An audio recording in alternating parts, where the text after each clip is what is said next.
All right, well, welcome to our second edition of Monday Night Live. For those of you that don't know me, I'm Courtney Risdon. I'm one of the builders here. I actually have been in this industry for about 10 plus years. Hold on a sec, I gotta send a text real fast. And worked with Ben in a multitude of different IMOs and settings. I used to be the national sales trainer before Ben merged with EFIS and became the president. So what I used to do is fly all over the country and train agents in their area. And so I have quite a bit of experience helping people. And my background in sales, basically since I was a little kid, and my interest in psychology has kind of given me some insight into this. And Chase had asked me to speak, and I jumped at the opportunity because I'm big on helping people, and I want to make sure that everybody gets the most amount of support that they can get. And this is a great forum to do it because I can actually expand on a few other things. So basically what I'm going to go over today is what I consider to be the second most important part of this job. The number one most important thing about this job, as I'm sure you guys have all heard, is work ethic. It really just comes down to getting out there and seeing the people. Without doing that, knowing everything else is basically worthless, because if you're not outside your front door, nobody's going to come knocking on your door looking for a sale. So, the number one thing obviously is just field time, getting out in the field and seeing the people.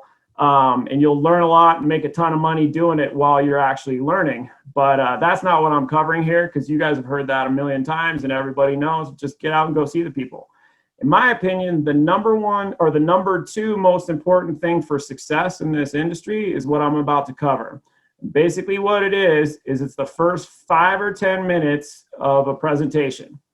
90% of your sales are either going to be gained or lost at that point during your interaction, because you can literally be the best door knocker, the best appointment setter, best closer in the whole world. But if you're not consistently and effectively setting the stage and the foundation for a sale in the first 5 or 10 minutes when you sit down with somebody, you'll constantly struggle and you'll never see the results that you're truly capable of. So this is extremely important. Just to give you a little bit of background on how I came up with this topic, this is actually a couple years in the making. But when I was actually still in the field, the middle of last year, I had brought on quite a few agents up in Northern California. And I never really paid any attention to it at the time. But when they were riding with me, one of the things that I would always hear from new agents is basically, how in control or how easy I made everything look. And when I got to the end of it and I was pitching them, hey, this is 5 and here's 10 and here's 15, which option would make the most sense for your budget? People would just decide and they wouldn't have any objections or anything like that. And when new agents would say that, I just kind of took it as flattering, but I never really thought anything about it until actually a couple weeks ago. So the last week or two, I've had quite a few new agents hit the field, and through the phone calls and recordings that they were sending me and us kind of going over everything and reviewing the situations, I realized that this is literally the biggest thing that is holding a lot of agents back from getting sales initially. And I called Chase, who's been trying to get me to do this kind of stuff forever and a day. And I just told him, hey, look, I'm willing to go over this topic. It's going to help my agents. And I know for a fact that if my agents are struggling with it, which is the number one thing that they are, there's a ton of other new agents out there that are struggling with it too. And hopefully this will help out. As a total side note too, if you're not recording all of your interactions and your presentations and sending them to your upline, or at least at the very minimum, reviewing them on your own, you're doing yourself a huge disservice. When I was in the field, back when Ben and I were working together, or I was working underneath him and he wasn't the president, I used to record all my interactions and just personally evaluate them on my own, because you'd be surprised how much you actually know about sales and how much you can actually learn just from hearing yourself. For example, I learned that I say a lot.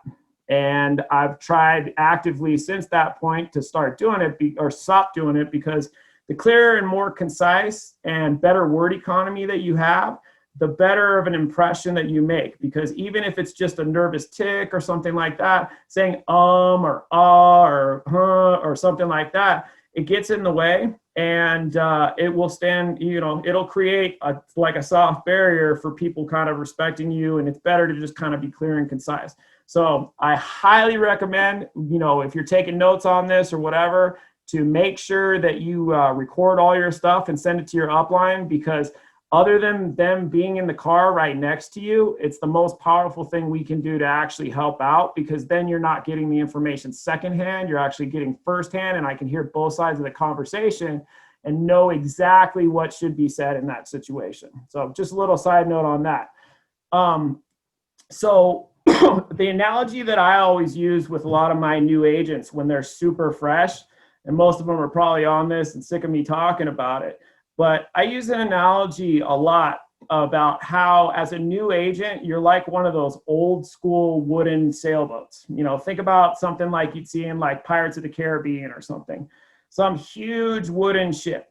And when you first start off with this career, your ship's got a ton of holes in it. It looks like you just got back from battle and they shot a bunch of holes in the side with cannon fodder, and it just looks like Swiss cheese. And at this point, that boat is not even ready to be unhooked from the dock and even float. It's basically just sitting there with a ton of holes here. But as you learn, and the more time you get in the field, you want to focus on plugging the biggest holes first. And that's what we're doing here, because I've noticed, like I said, over the last couple of weeks, that this is the number one thing that people struggle with. And there's a few aspects of it. And I feel like my background in psychology and just sales in general allows me to kind of speak more fully to it. And hopefully this will help you guys kind of shed some light and add a lot of zeros to your bank account and some more sales numbers to the leaderboard. But yeah, as long as you keep plugging those holes in that ship, eventually that ship will float. And that's just you getting through the learning curve. So you start plugging the big holes. Now there's just a few little holes here and there. And, now the ship will float. Maybe you can cruise around the harbor a little bit, but you definitely don't want to go out in the open sea, because you're not really ready for that. And then as you just keep on every day putting more plugs in those holes, and then eventually that ship will actually float in the open ocean. And that's the analogy that I always use, because then you can focus on the little stuff, making your ship faster, making it turn more, little kind of fine tuning. But you always want to get the heavy lifting out ahead of the time. And that first 5 or 10 minutes, I can't tell you how crucial it is to establish that and be good at that, because your sales are literally made or broke in that first little section there. So that period of interaction basically establishes the foundation for everything that's going to come after it. A lot of times agents will end up with objections down the line that don't really make much sense. And most of the time it's going to be because you didn't establish everything properly from the jump. If you're able to master this skill, a lot of times you don't really have to be all that good at closing or objection handling. And pretty much all of what the client's going to do at the end when you present them is they're just going to decide which option makes the most sense for your budget. Like I said, I know this is recording, but I always recommend people take notes just in case. But the 4 things that I'm going to talk about today that you need to focus on in the first 5 to 10 minutes of any presentation is: 1, establishing control, which actually gets their respect and establishes you as an authority in this thing. 2, finding and confirming their specific need. And then once you've done that, properly developing it, so that way you set the stage down the line for the sale. 3, this one's pretty simple, making sure that you're sitting with everybody that's needed to actually get a sale. This is a very key thing, and I can't tell you how many times I've talked to agents where there's 2 people on the lead, and I'll listen to a recording and they don't even ask about the other person. They're just happy to get inside and do a presentation and get through the reps.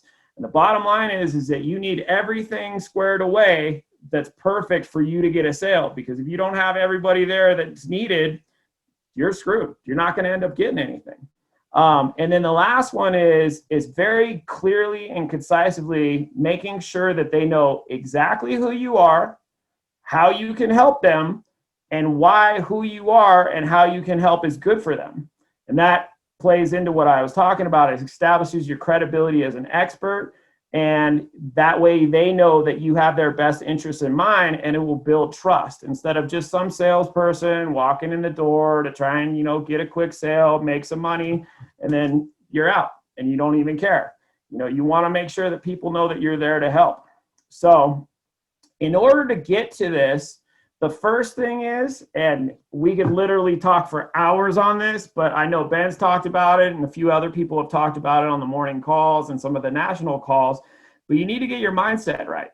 If you're walking up to a house and you just got 4 doors slammed in your face, or everybody just told you to kick rocks or whatever, and you walk in there with an attitude where you're not happy or you're pissed off or something like that, hold on 1 second here. A little bit of technical difficulties, but we are going to be making sure that this is recording. Okay, here we go. All right. Let's see here. Hold on 1 second. Let me just make sure that everything's good.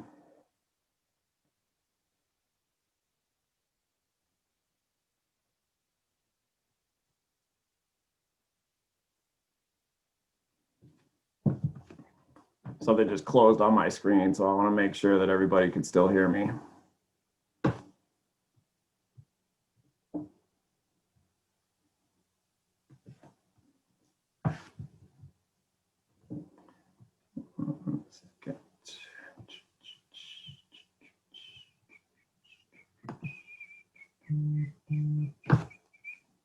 Okay, cool. So I am still on. Good. So back to what I was actually saying. So the 4 things, like I said, control, finding the specific need and developing it. You're sitting with everybody that makes a sale, and that they know exactly who you are and why you can help. And like I said, getting your mindset right. So this is huge. So I'm going to give you a few tips and tricks that I used to use. If these work for you, great. If they don't work for you, that's fine. Just find your own. But you don't want to be worried about what's happened in the past, because this is a new interaction. And for me personally, if I just got my teeth kicked in at the last 4 people that I saw, what I used to do, I'm a big fan of rock and roll. I really like the band Metallica. I just sit in my car for a couple minutes and just blast a Metallica tune just to get my mind right, get myself fired up. That way I'm ready to go. So, I'm not walking in there with an attitude or, not happy or whatever. Another thing that you can do, and I recommend this for all of my agents actually, is when you're walking up to the door, just right before you knock, just take a deep breath and in your head, think about how can I help this person, okay? Because that will get your body language, everything correct to where that's what you're walking in with. Because in the end, what you're trying to convey to these people is that you're confident, that you're helpful. And like I said, you can be both of those things, but if you don't have control, you won't get a sale. But you need to start off with, at the door, being confident, assertive, and helpful. And friendly too. That definitely helps. So smile. But make sure that you take a deep breath and you leave all that other nonsense before. Because if you get 4 sales in a row, you're going to feel like you're the greatest thing since sliced cheese, and you're going to walk in there and you might forget to do something that you just kind of overlook because you're like, I got this in the bag, piece of cake. So that's, as far as, like I said, mindset is key. Getting in there, we could literally talk about that forever, but you just want to make sure that you're present and that your attitude and your demeanor is, how can I help this person? Because anytime you make a sale and final expense, everyone wins. You don't win and they lose. You win because you get paid. They win because they protect their family, and their family wins because now they're protected. So everybody wins. So you just want to make sure that that's the attitude that you're conveying, and you're not just going in there like, oh, I just need to make a quick $600 because, I want to go on vacation next week or something like that. You'll get shot down super fast. So like I said, you want to be helpful, confident, and friendly, but ensuring that you have control, which is one of the big things that we're going to talk about today, is huge and key to your success going forward. So keep in mind that everything that you say from the first interaction until you leave the house with a sale should be geared towards closing a deal. Everything that comes out of your mouth from right when you meet them, you're on stage. You're literally putting on a show. And you can ask any of my agents that have been in the car with me before. I literally will make the same hand gestures. I'll do the same facial gestures. I'll do all of the same things in each one because you're literally on a stage. There's a reason why they call it a presentation, because you're presenting to these people. So you need to make sure that if it's like a switch, some people are always on. For me, I would just go up there nice and calm. As soon as they answer the door, boom, it's showtime. You need to make sure that that switch flips and you're ready to go, because everything that happens from that point to when you walk out the door is going to impact whether or not you get a sale or not, whether you think it does or not. Just little comments that you make can shoot you down or help you out. So both you and the client, right from the jump, you heard about, you never get a second chance to make a first impression. You're both going to be in real time evaluating each other and trying to figure out how this interaction is going to happen.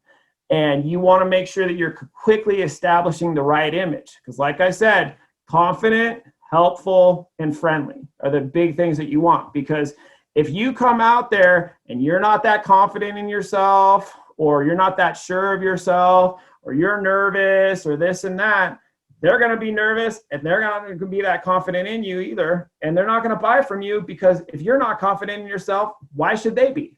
You see what I mean? So keep in mind, you're on a stage. There's some great movies that speak to this. I'm sure a ton of you guys have heard the phrase ABC, or always be closing. That's actually from a movie called Glengarry Glen Ross, which is a movie that I recommend any salesperson watch. It's probably the best sales movie ever made. And the whole concept of ABC is exactly what I just mentioned. Every single thing you say needs to be geared towards getting a sale. And you need to watch what comes out of your mouth and be aware of it, because like I said, little comments can go the wrong way. And then there's another movie that I recommend too. It's called Boiler Room. And there's a scene in Boiler Room. I won't get into the specifics of it because it's not really appropriate for this, but you're more than welcome to watch. But there's a scene in there when Ben Affleck is talking about act as if. And the whole point of that is they don't have a clue who you are before you walk into the house. So act as if you're the top agent in the nation. They don't know Chris Smith wrote 450 grand. You could have too. They don't know that you haven't been doing this at all, and this is your first interview or your first presentation. They don't know that you're not doing this for 10 years. So the whole fake it till you make it and the confidence, you need to figure out a way to do it. And if you don't actually have it, like I said, just fake it. I laugh about this all the time with my agents, but literally the first appointment I ever had when I started my career with Lincoln Heritage, I walked in and I was like, so I've been doing this for 10 years and I've noticed this and that. And over the years, I've actually forgotten how long I've done this, because I've had agents actually ask me this before. And I'm like, to tell you the truth, I don't even know. I'm like, I've been saying I've been doing it for 10 years forever. Funny enough, it's actually been about 10 years now. But there's no reason not to say it. If you're comfortable with it, like I said, it's just a little thing. Act as if you are. You don't even have to tell them. So I've been doing this for a while. It's all relative. A while could be 2 minutes. A while could be 2 years. So make sure that you're, confident. And another thing that really will help with your mindset and your confidence going into it is making sure that you understand the flow of your presentation, okay? Because you're gonna forget little things here or there. Being a new agent, that's fine. But you need to go from A to B to C to D, because like anything else, I'll use the example of building a house. You can't have a beautiful house with a little steeple on the top and some amazing French windows and all that kind of stuff without actually having a good foundation. And without having a good foundation, you don't have anywhere to put the frame. And without having a frame, you don't have anywhere to put the electrical and the plumbing. So each thing needs to go step by step. And like I said, that first 5 to 10 minutes, you're basically building the foundation and putting together the plans together with the client, not telling them what they're going to do. Together, you guys are manufacturing a solution that's going to work out best, which gets you to the steeple at the top. So make sure you understand the flow of the presentation, and the closer you can get to actually memorizing exactly how it is in the training, the better off you'll be, because you always want to follow in the footsteps of people that have done this before. And none of the builders that are with this organization just read a book and was like, hey, you know, here's how you do final expense. Every single one of us has been in all of the houses you've been in. We all have hundreds, if not thousands, of clients that have been in the same situation that you have. So use our experience and don't try and reinvent the wheel. Once you've been doing this for a couple years and you've experienced quite a bit of success at it, you can tweak little things here or there and figure it out, but just stick to the basics. And like I said, that confidence will come from knowing where you go from A to B. And you're not going to know that when you first start off, but the more experience you get, each time you get a little bit better. And then finally, you kind of remember that stuff. So control, like I said, starts with that. And control is literally probably the number one thing that we're going to talk about today, other than building and developing the need. But it's one of the things that a lot of experienced agents do naturally, or people with strong personalities do naturally, and they just don't even think about it. But for people that don't have that ability, or haven't actually learned or grown or developed that ability, this is something that you want to be paying attention to.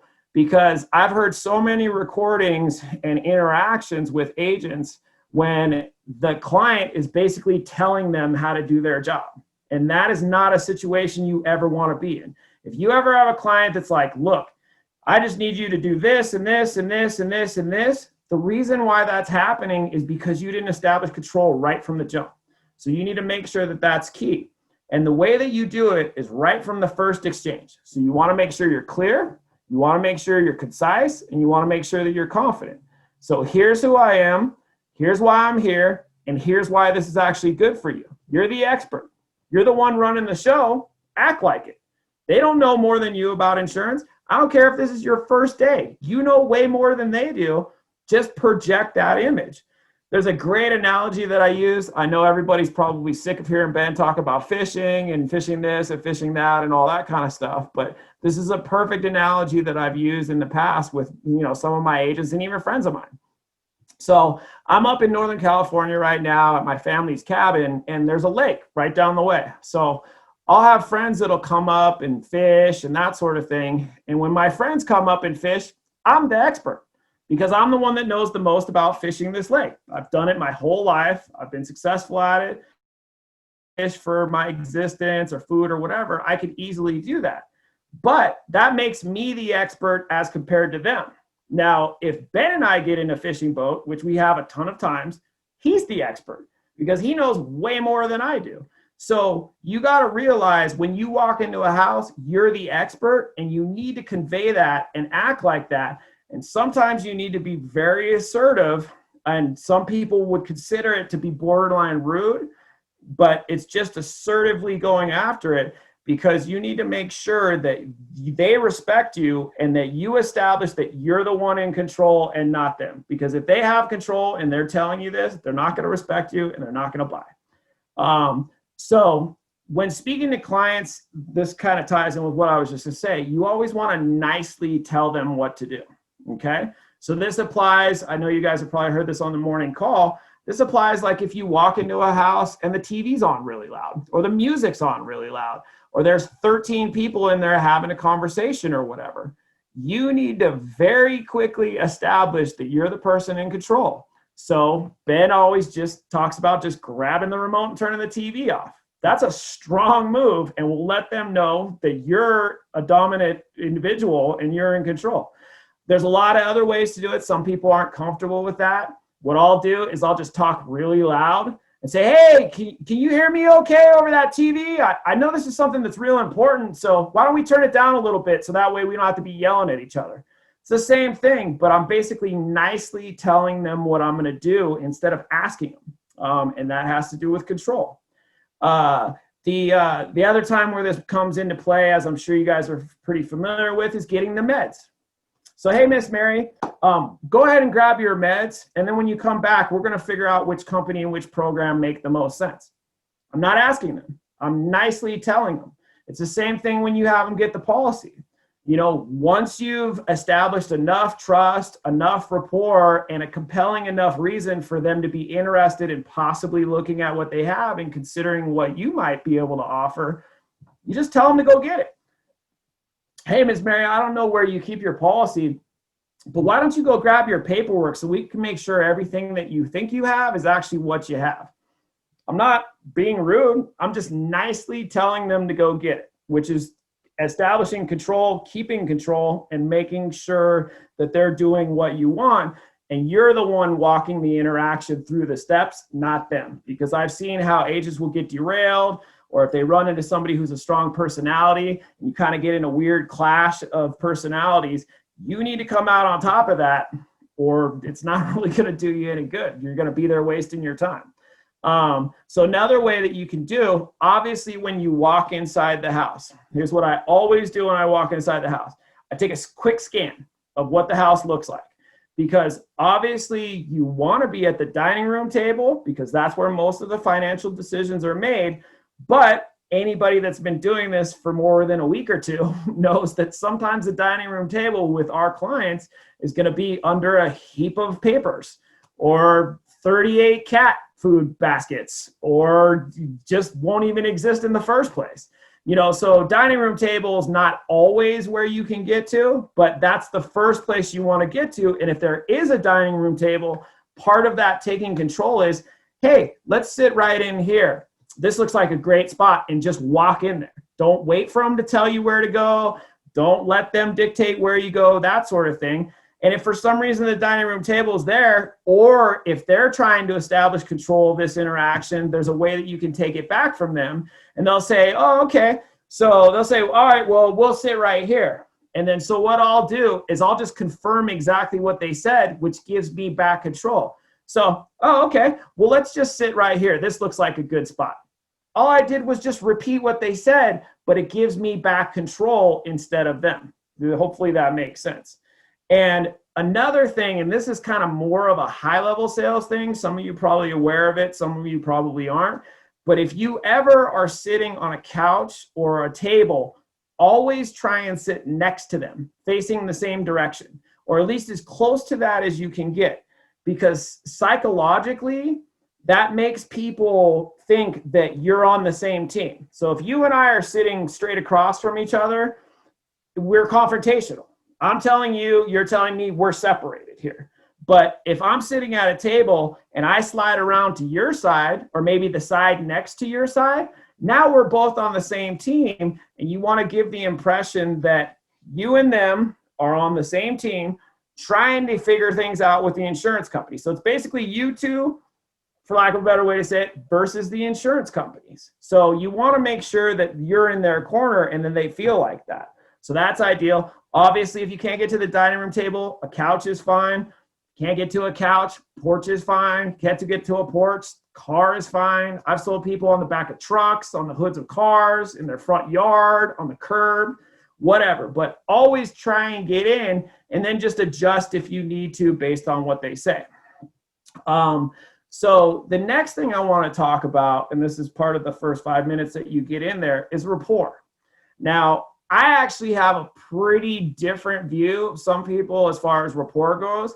And what my view is it's great if it's genuine and the person is responding well to it. Because light rapport can obviously be a great icebreaker. You can get to know them. You can be friendly with them. But what I always use rapport is just for information gathering. I want to see what kind of mood they're in. I want to see how friendly they are. I'm trying to very quickly establish what type of personality does this person have, and how talkative or friendly or not talkative or business-minded they are, and I'm using rapport to do that. So basically I'll walk in and, we've talked about this a million times, just pick something. Their flowers, their car, their pictures, their furniture, their TV, whatever, and just get them talking. Because people love to talk about themselves, but you want to make sure that you're the one asking the questions, and you want to make sure that you're asking open-ended questions that you actually care about. Because if you just go in there asking a bunch of questions that you don't care about, and it's obvious that you don't care about, and it's not genuine rapport, it can actually shoot you in the foot. Because there are certain personality types, like somebody like myself, I don't remember the exact designation, but I'm a very bottom line guy. So if you walked into my house to try and sell me insurance, and you want to talk about the birds and the trees and the car and the front steps and all that kind of stuff, I'm going to shut you down immediately, because I'm here to do business. I'm not here to make friends, okay? But just that first rapport question will illuminate you as to which direction it's going to go and what type of person that you're dealing with. Because some people love to chit chat, and then some people don't. And some people are quiet and they just want to get to business. Some people don't. So use rapport to gauge who you're at, what their energy level is, that sort of thing, because the more information you have, you're going to use this down the line to increase your chances of getting a sale. The analogy that I use, I literally have no clue how I came up with it, because it's not like I played basketball at any sort of serious level, but it just popped into my head one time when I was talking to an agent. So use the analogy in your head of dribbling a basketball. So I'm going to be in control of this entire interaction. So as we're talking, I'm just sitting here dribbling this basketball. And as soon as I ask them a question, I stop dribbling, I go like this, I let them touch the ball. They don't get to grab it or start dribbling it, but I let them touch the ball, and then I bring it back, and then I'm dribbling again. So the whole time I actually have control over the entire interaction. And hopefully that analogy will sit with you, because really in the end, you're the only one that's going to be playing with the ball. Every now and then they get to touch it, but you're the only one that's actually going to be playing with the ball. And that's the analogy that you need to use. There's give and take, but the whole time you're in control. You might want to touch it, but I'm bringing it back, and then we're going forward with it. And rapport, like I said, there's a second level to this, and this is a little bit higher level thing too. But for some of the agents, they'll know exactly what I'm talking about. But rapport will help you evaluate who exactly you're talking about and what personality type you're dealing with, which allows you to mirror them. And mirroring is an extremely powerful sales tool that, if used properly, will get people opening up and being friendly with you just magically, because what you're doing is you're basically matching their personality as best you can. Now, I'm not saying that you want to be fake or anything like that, but light rapport will enable you to see exactly what type of person you're dealing with. Like I said, what kind of mood they're in. And once you start asking them questions about themselves, you will very quickly find out if they're big and loud and friendly and making a lot of hand movements. Because if they're talkative, you should be too. If they're joking around, you should match their energy and be joking around too. But if they're quiet and they're not really super talkative and they're kind of to the point or whatever, lower your voice down and just don't get on and on and on about stuff. Just get to business. And if they're blunt or loud or over the top, as you guys know, a lot of times we'll run into veterans. You know, you get a 70-plus-year-old veteran of the Korean War or something like that, an older gentleman, they're usually going to be extremely blunt, probably cuss like a sailor. They're going to be super alpha personality, and they're basically going to be testing you and trying to establish control. And sometimes, like Ben says, and like the rest of us actually say, you got to hit them back in the mouth. There's an example, you know, if they're blunt, loud, and over the top, just be that too. But there's an example that I will never forget as long as I live. This happened a couple years ago. There was an agent that used to be with us that did some phone recordings on appointment setting. And he used to do live appointment setting recordings just to help some other agents so they could see what it was like. And he's on the phone with this client or prospective client trying to set an appointment. And the lady just flat out wasn't going anywhere. This is on the East Coast. So obviously you guys know a lot of people on the East Coast are very blunt. So the lady literally said, you know what? I don't really care about this. I'm not interested. And this agent, to his credit, I've never seen anybody do this before, didn't even skip a beat and said, you know what? I'm not even interested in coming out and seeing you either, but I have to. So when's a good time for us to do this? And the agent booked the appointment and got a sale. So you got to mirror where those people are coming from, because if they're loud and demanding and all that kind of stuff, it's a power struggle. Meet them right where they are and let them know that you're not just going to be walked over. You're the one in charge here. So that's another little tip and trick that you can help right from the jump, just to kind of help out. So you always want to be, like we talked about, in control. So when you're doing the rapport, you want to be the one that cuts that off. Okay. So the second that there's any lull in the conversation, you can always kind of feel how like the rapport is kind of drifting off, and you kind of ran out of that subject matter to talk about. You cut that off and just establish a clear and concise reason why you're there. So as soon as the rapport kind of dribbles off, just be like, so Miss Mary, like I mentioned at the door, the reason why I'm here is because you filled out this little card, hold up the lead, requesting some information about some of the discount funeral insurance programs that are available here in California. My job's really simple. Just explain the questions or explain the programs, answer any questions, and see if you qualify.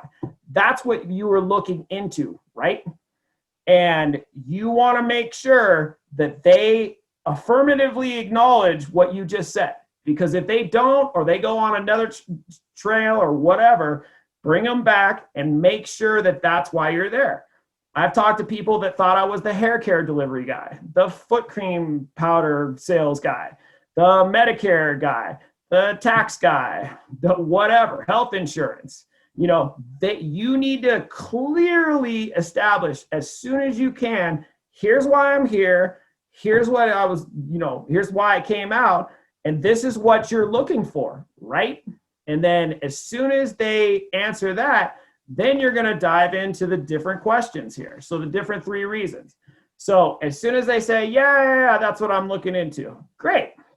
Now, Miss Mary, you can use this too, whether it's true or not, go right ahead. Now, I've been doing this for about 10 years now, and I've noticed over the years that people will fill these little cards out for all sorts of different reasons.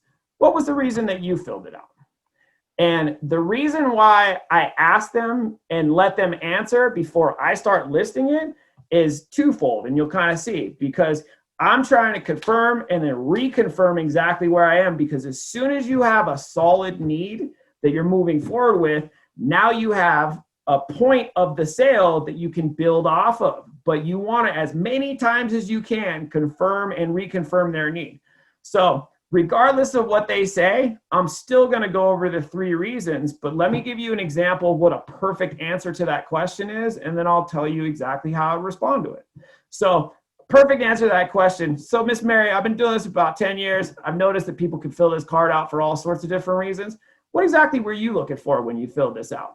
If Miss Mary turns around and she says, you know what, Courtney, and she's probably not going to remember my name at that point, but you know what, Courtney, what ended up happening was about 2 months ago, my brother passed, and he didn't have any insurance. And we had to max out our credit cards. We had to do a GoFundMe. We tried to do a bake sale at the church to come up with this reason. And it literally broke every single person in my family to try and put this together. And I don't want to put that burden on anyone else. Okay. That is literally the perfect answer to that question. And every now and then you're going to run into somebody that says that. But most of the time, they're not going to give you that answer. But even if they give you a perfect answer just like that, like say, you know what, I got a Globe Life policy. I found out it cancels at this age and it goes up. I don't want that anymore. I want to get something else. That's another perfect answer, just a different version of the question. And no matter what, I'm still going to confirm what they say, and I'm still going to go on with the other 2 reasons, regardless of what they said, because you don't know if they have a policy and they're just thinking, oh, this is regular insurance and this is funeral insurance. So, it's 2 different things. So whatever. Or there's somebody sitting in the other room that might have another policy. And if you don't throw the biggest net you possibly can, you want to make sure that you catch the most amount of fish. Not to use another fishing analogy. I know Ben's probably laughing right now, but the biggest net that you can cast is giving them all of the reasons why people might possibly fill this out. Which one fits you? So if the person in the first example says, okay, Well, you know, like I said, the family member passed. They don't want to do that to their family member. I would say, oh, you know what? That's actually the number one reason people usually fill this out. And regardless of what they say, that's the number one reason. So if they say number two or number three, it's still the number one reason. So you're confirming it. You want to put them in a group of all of your past clients that you've helped. And the more they're in that group, the more comfortable they're going to be moving forward with you, because they're going to be like, oh, this guy's helped out a bunch of other people that are like me. Why not let him help me out too? So the second reason, Miss Mary, I don't know if this applies to you or not. Sounds like you don't have anything. But the second reason is sometimes people will have some coverage, but maybe they want to get a little bit more. You know, maybe they got 5 or 10 grand. And they've seen that the cost of insurance can be rising, or, you know, the cost of funerals, or maybe they want to leave something to their family member or something like that. So instead they want to get another 10 or 15 or whatever. Okay. That's the second reason. And then the last reason is, and this is the one that if they have a policy, you definitely want to spend the most time on, because the replacements, not like they're hard, but they're the hardest thing about this job. Once you figure out how to do replacements, it's just off to the races, is pretty much what it is. But when you get to the last one, you want to say, well, and the last reason is sometimes people will have a policy, but maybe it's not the right kind, or maybe they want to see if they could get a better deal. Because I don't know if you're aware of this, Miss Mary, but there's a lot of different kinds of policies that are out there. And some cancel at a certain age, and some go up in price, and you know, some have cash value. There's either some that, like, you know, if you exercise the option, you can actually not even have to pay on them anymore. And a lot of people don't even know that that's an option on their policy, which is why we always review everything that people have before we come up with a solution. So which one of those reasons makes the most sense for you? And the reason why in the last one, when you're evaluating or trying to figure out if they're looking to get better coverage or whatever, that you throw out all of those reasons, I'm going to laugh at this too, but you're throwing as many hooks at them as you can. And you're just trying to see what they bite on. So once you kind of get your sea legs underneath you a little bit, when I'm asking that question, and I guarantee you all of the high level guys that are listening to this will agree with me, I'm paying attention to their reaction. I'm not really listening to what they're saying. I'm saying all of these things and throwing hooks at them. And I want to see if any one of those things land, because if I can see their body language, I can see, oh, okay, well, maybe that one lands. So maybe I need to expand on that a little bit more. But like I said, don't ever pigeonhole yourself into one thing and then just move on, because you never know who's in the other room. They might have a brother that happened to just get up to go to the bathroom and overheard you saying, oh, well, you know, some insurance cancels or whatever. And then now he wants to come out and get a policy. So don't ever sell yourself short. Go through all of the reasons, cast the widest net, and then see what you get in it. And then just work off of that. Okay. So that kind of leads me to, you know, making sure that you explain everything. But this is the number one thing that I've seen recently that agents struggle with. Do not go forward with anything else until they specifically tell you a need and you confirm it. Okay. I've heard recordings with agents where they'll ask the question and then somebody will be like, yeah, I got insurance. And then they'll just start asking them questions about their policy. But you don't know whether they want to add coverage or whether they want to evaluate their coverage or whether they, whatever. You have no clue, because you just kind of shot yourself in the foot and moved forward without doing it. And that specific need, once you get it, you want to confirm it with them. And then you need to use that need throughout the rest of the presentation to build off of and develop, because that's the reason you're there and that's what they want. Now, sometimes you're going to steer them a little bit different direction or whatever, but that's the reason you're there. So you want to make sure that you guys are both on the same page with that. And then once you get that need out of the way, now you can shift from identifying the need to developing the need, which is huge. And before you do that, the last thing that I do, I actually have kind of a set outline of how I do my presentation. But the last thing you want to do is you want to make sure that everyone who needs to be there is there for you to get a sale. Because if you go all the way to the end and you don't ask whether or not that person's married, or if they have anybody else that helps them with their financial stuff, or, you know, a friend or a relative that they always review these types of things with, if you go all the way through to the end and you didn't get that information and that person's not there present while you're doing the presentation, you wasted your time. You literally wasted an hour of your time, because they're going to want to fill in the blank, talk to whoever. Okay, I want to talk to my kid, brother, sister, mom, whatever. So you want to make sure that you ask. So I know this is going to sound like a weird question, Miss Mary, but if we're able to find something that fits for your situation, do you make all your own financial decisions, or is there anybody else that needs to be here in order for you to move forward? Are you married? You know, do your kids help you with that sort of thing? And they're going to tell you honestly, because at that point, you're just kind of fact finding. You're not really trying to sell them anything. So if you were to ask that question, like towards the end, they might get a little bit defensive and ask it. But at this point, you're just asking them, hey, is there anybody else that needs to be here? And if there is, you need to get them on the phone or in the house or whatever immediately, or set an appointment with them to be there, because you're wasting your time going any further with this person without that person being there. Okay. So that kind of covers the initial control, how to get it, the psychology behind it, that sort of thing. So obviously this is an interaction, so I can't ask if, you know, people have any questions or whatever. But the next thing that I want to get into is basically fact finding and developing the need. And this literally, like I said, is all in the first 5 to 10 minutes. And if you do this properly, your sales will explode. Okay. So there's 3 different reasons, as we all know. No insurance, want to add insurance, or want to evaluate and see if maybe there's something better out there. So I'm going to touch on each one specifically, and then I'll give you a couple directions that you can go off of that.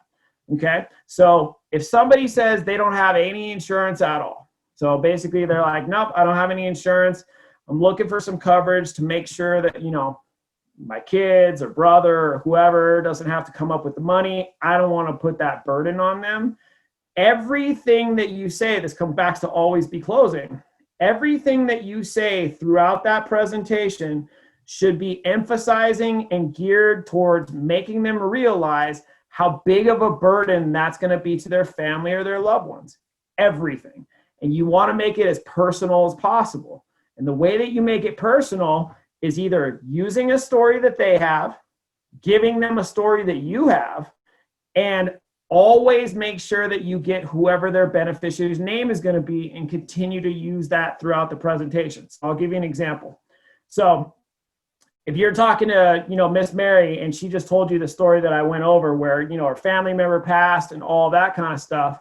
I mean, obviously she gave me a bunch of information, but I'm going to be digging into that. Oh, wow. Like, that sounds like it would be super stressful. Like, how did that make you guys feel? Like, were you able to get everything done? Like, was the family fighting? Like, were you guys able to come up with the money? Like, how bad of a position did that put you in? You just keep asking them questions and let them understand, because this sale is not like you go to the store and you buy chapstick, okay? You don't get a thing and then it comes back and now you get to benefit from it.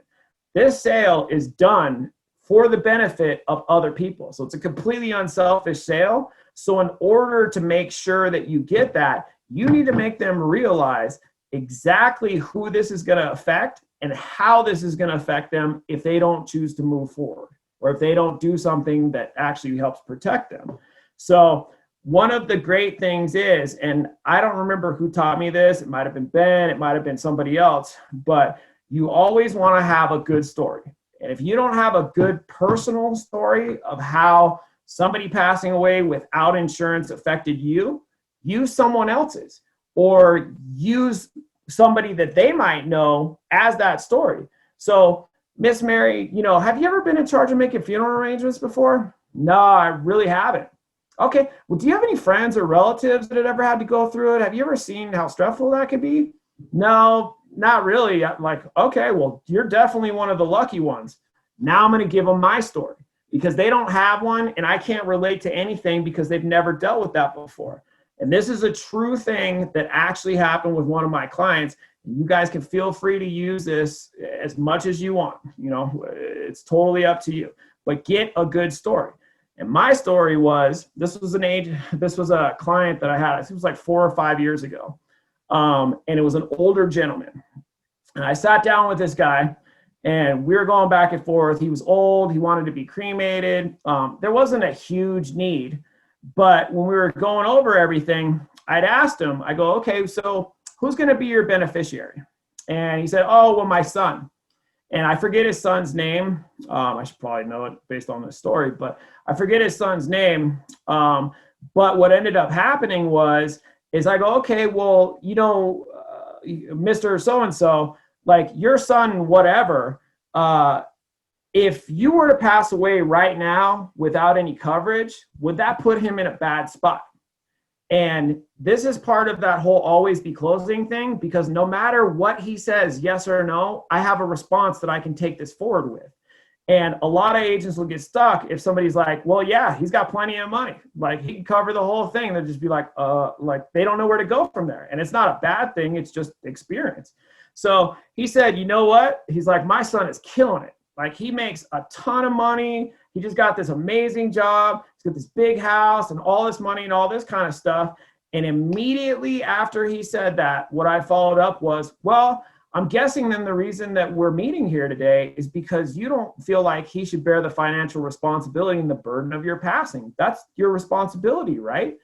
And he was right on the fence. And I will never forget this because it took me like 30 minutes worth of back and forth to get him something. And basically we just ended up on something small. I think it was like a $5,000 or $6,000 policy. And basically when I was closing him, I was just like, look, I understand that right now your son is killing it and he's doing great. But like we talked about before, that's not his responsibility. And I know you don't want to put that burden on him. So why don't we just do this? Why don't we just get you a small policy as just a backup, just in case something happens? Because the good thing is you want to be cremated, so it's not going to be that expensive. We'll just get you like a $5,000 or $6,000 policy. That way, just in case anything happens, you're covered, you're not putting that on. And we went round and round and round for like 30, 45 minutes. Finally, he agreed to do it. I ended up getting him a policy. So I know it's a long story, but I'm getting to the point, I promise. So like 2 years later, I got a phone call, and I don't ever answer my phone because it's a business phone, and I know I'll just let it go to voicemail and then I'll call him back. So I got a phone call from somebody. I had no clue who the person was. It was like, hey, Courtney, this is so-and-so's son. I really wanted to talk with you. Please give me a call back when you get a chance. So I looked him up in my CRM, kind of reviewed his policy because I didn't want to go in blind when I called the guy. So I saw how much I got him, what company he was with, all that kind of stuff. And I called the guy back. And when he answered the phone, he was choking back tears. And as he's crying hysterically, he's telling me, he's like, I can't thank you enough. He's like, I know how obstinate my dad must have been. And he's like, I know if you would have got him a policy that he would have been such a pain in the butt to get. And he's like, I just want to thank you so much. He's like, my dad just passed away last week. And when he originally got that policy, I was killing it. I had this great job and all that kind of stuff. He's like, I lost my job 3 months ago. He's like, me and my wife are literally broke. And if we would have had to come up with this money, I don't know what we would have done. And he's like, thank you so much. So that's why you don't just take, oh, my son has plenty of money, he doesn't need it, for an answer. And that's why you always push forward because of situations like this. Because I will never forget for my entire career that sale. And anytime somebody says, oh, you know what, it's not that big of a deal, my kid will just take care of it. That's exactly what I'm thinking about. And I'm coming back at them with that story. So feel free to use that one if it works. Just get yourself some sort of a story, a friend, loved one, anybody, get something there. But like I said, you always just want to dig down into what it is.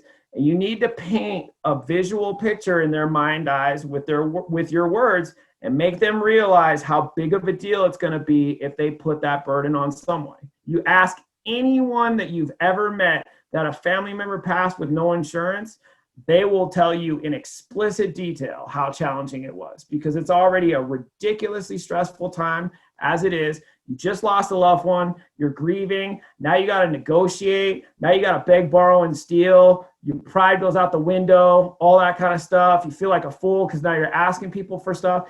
People don't want to be in that position. So make sure that you get a good story there. And when you get the beneficiary's information, get their name too and use it. Okay. So in that situation, obviously I forgot the guy's name, but if he's like, oh, my son, Mike, everything I'm talking about going forward is, well, obviously we don't want to put Mike in that situation. So this is why we're doing that. Right. Okay. Well, God forbid if anything happens, this way Mike will be assured that he's going to have the money, right? Use their name and make it personal, okay? And then, like I said, if you don't have a story, get one. If you can't find one, use mine. I don't care. It's a great story, and it actually happened. So there you go. So that's no insurance. All of the rest of the presentation, like I said, to me, it's just formulaic. Like if you get all this stuff taken care of, develop the need, find the need properly, everything else when you're explaining whole life and term and underwriting and all that kind of stuff, it will just fly by and be a piece of cake if you get this stuff figured out. So the second one is, as we all know, is if somebody wants to add coverage, okay? So if they say, oh, I got an existing, policy and, I think it's just not enough. I want to get another $5,000 or $10,000, okay? So with this one, as part of that always be closing mantra that we're going to be using, you want to make sure that you spend a lot of time on going over the rising cost of funerals, how expensive things can be, what a plot costs, extra bills like medical and rent and credit cards and all that kind of stuff, or leaving a legacy to somebody else. Say they want to leave their grandkids $10,000 for college or whatever. You want to hammer on that because it's a different need. So your strategy going forward to develop it is going to be different than the first one. So you're going to say all the same things generally as a framework, but you specifically want to emphasize their specific situation. So I will always use things from like the review and that sort of thing, because anytime somebody has an existing coverage, I'm going to find out what that policy is no matter what. Whether or not I'm replacing it or not, or bundling it, or however you want to say it, that's going to depend on what the actual numbers are. But I'm going to make sure that I at least figure out what it is. And a lot of the times what I'll use, because you can't ask somebody any information about their policy without running into a roadblock until you've established trust, credibility, and explain the benefit of working with an independent agent like yourself, and how people in the past you've been able to help that are in a similar situation to them. So let's take a look at what you have and just see if there's anything that's better out there. If not, we're not going to change anything. So you have nothing to lose, but you should know exactly what you have, because Miss Mary, I've been doing this for 10 years now. And over the years, I've actually sat down with people that thought that they had $20,000 worth of coverage that turned out to be $10,000 worth of life and $10,000 worth of accidental. Or they thought that they had $10,000 worth of whole life coverage, and it turns out that they had an AARP policy that canceled in 6 months and they were going to be uncovered.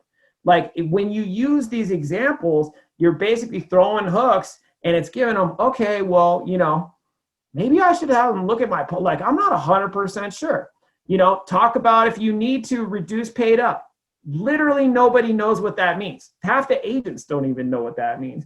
But if you bring it up properly and you're like, well, hey, you probably have a policy. Oh, you've had it for a while.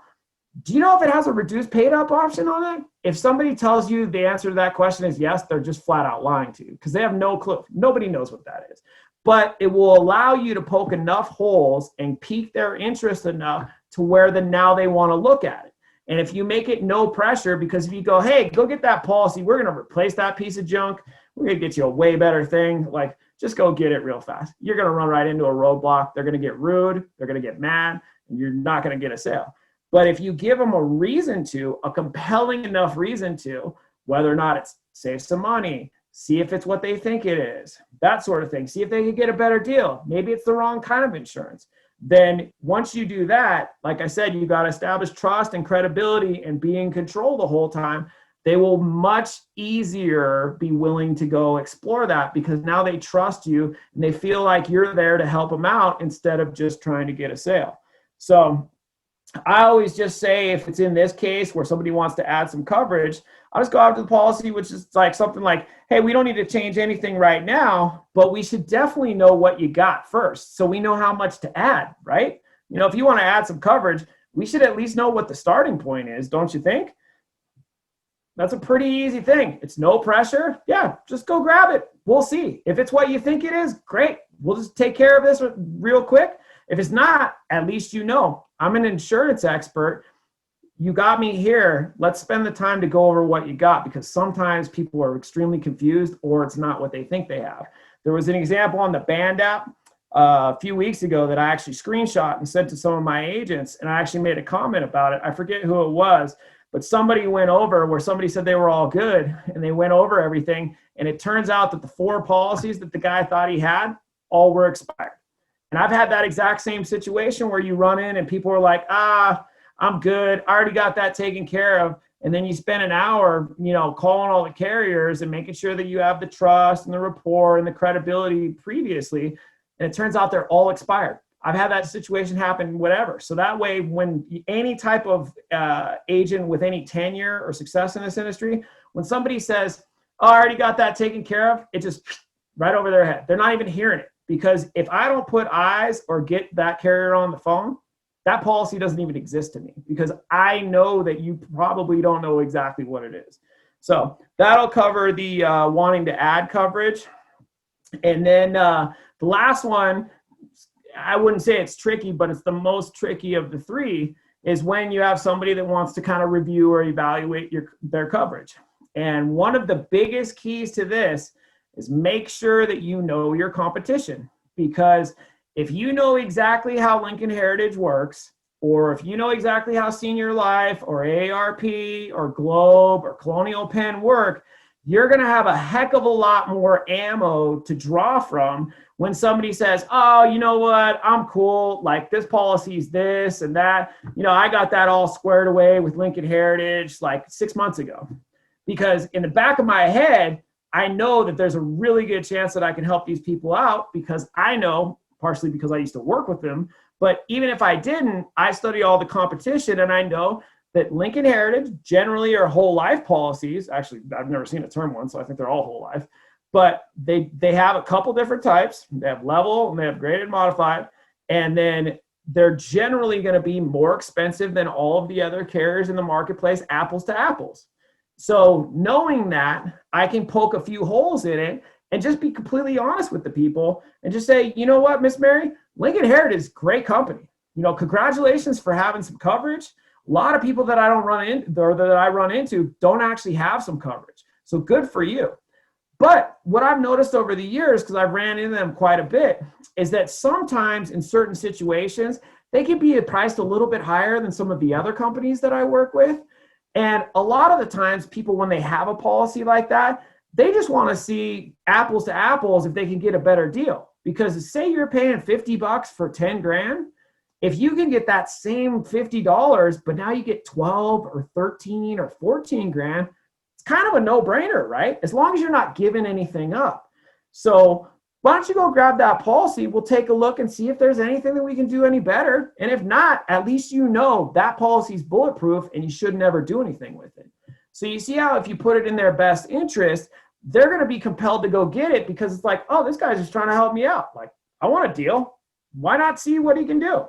So the analogy that I always use, because if you study your competition, you'll be able to very confidently speak on this, kind of like I am now. But the analogy that I always use with new agents, this isn't going to make any sense in the beginning, but I use a cruise ship analogy. I don't know where I came from. It could be Tony Robbins or something like that. But when you're trying to replace a policy, you don't want to jump from A to Z, because if you skip the steps in between, it's got to be a slow turn. So like, I don't know if any of you guys have ever been on a cruise ship. I actually haven't, but I know how they work.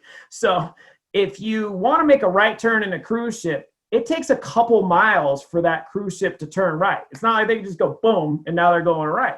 It's the same thing when you're replacing a policy. You want to slow turn them. So when they first tell you they have a policy, don't start bombarding them with a bunch of questions that they're not going to answer before you have credibility and rapport and their trust and control over it. What you just want to do is just say, hey, congratulations.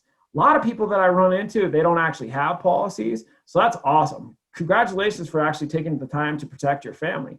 And then just set it to the side for a second. And then every little now and then. So you were mentioning that you had an existing policy. Who did you have that with?